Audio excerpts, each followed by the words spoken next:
نمائش کا آج تیسرا دن ہے. آج کیا کچھ ہے آئیے دیکھتے ہیں.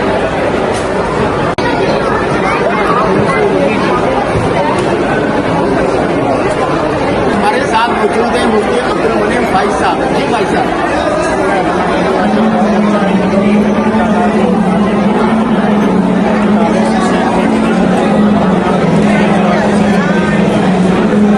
پہلے بھی آئے ہیں اسی سال آئے آپ؟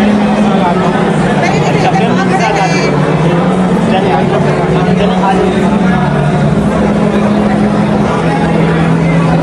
بسم اللہ الرحمن الرحیم. اگرچہ یہ ایک شکوہ ہے کہ کتابوں کی صدی ختم ہو چکی، لیکن صحیح بات یہ کتابوں کی صدی کبھی ختم نہیں ہوگی، کیونکہ قرآن نے اقرأ کہا ہے تو علم کا مدار ہمیشہ پڑھنے لکھنے پر ہی رہے گا. عام لوگ لکھنا پڑھنا کم کر دیں تو وہ اپنی حیثیت خود گنوائیں گے.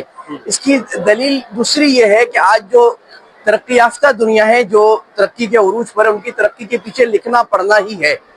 اور جو قوم لکھنے پڑھنے میں اور تحقیقی لکھنے پڑھنے میں آگے ہوگی، اللہ ہمیشہ اسی کو ترقی کریں گے. تو علم سرداری کرتا تھا، علم سرداری کرتا ہے اور علم سرداری کرتا رہے گا. اگر آپ دنیا کے 80-90% عام لوگوں سے بڑھ کر خاص 10% لوگوں میں آنا چاہتے ہیں تو تحقیقی کتابیں پڑھیے اور لکھنے کی عادت بنائیے. بہت شکریہ.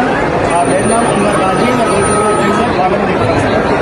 32 کتابیں ہیں. یہ سامنے جو کتاب گھر نظر آ رہا ہے کیمرہ مین میری 32 کتابیں یہاں رکھی ہیں اور میں روزانہ آتا ہوں اور 4 بجے سے لے کے رات 9 بجے تک الحمدللہ کتابیں بڑی تعداد میں فروخت ہو گئی. اس سے اندازہ ہو رہا ہے کہ اس طرح کے میلے میلے سجنے چاہیے. اس سے شعور آتا ہے، بچوں کی رائے عامہ ہموار ہوتی ہے، بچوں کی ذہن سازی ہوتی ہے. تو سوشل میڈیا کے دور میں اس طرح کی محافل بہت بڑی خیر کی بات ہے. اصل بات یہ ہے کہ یہ کتب میلے لگتا ہے کراچی میں، لاہور میں، اسلام آباد میں، پر دل میں اس طرح کے کتب نمائش لگتی ہے. کتابوں کی محبت کو پورے ملک میں مہکنا چاہیے. Very right. Thank you very much.